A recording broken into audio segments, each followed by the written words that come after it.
اعوذ باللہ من الشیطان الرجیم بسم اللہ الرحمن الرحیم۔ کے وقت بادل جو ہے جب گرجتے ہیں تو انسان صاف ظاہر ہے کہ انسانی فطرت ایسی ہے کہ وہ اکثر ڈر جاتا ہے، تو اس وقت اللہ سے پناہ اور اللہ کی تعریف، سبحان الذی یسبح الرعد بحمدہ والملائکۃ من خیفتہ،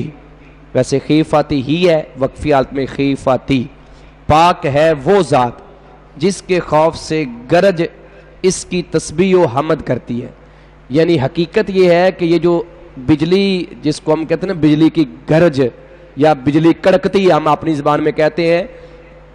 تو حدیث کے الفاظ یہ بتا رہے ہیں کیونکہ نبی علیہ السلام نے یہ الفاظ سکھائے ہیں کہ وہ بھی اللہ تعالیٰ کی حمد بیان کر رہی ہوتی ہیں، کیونکہ جس طرح وہ آتا نا یسبح للہ ما فی السماوات و ما فی الارض،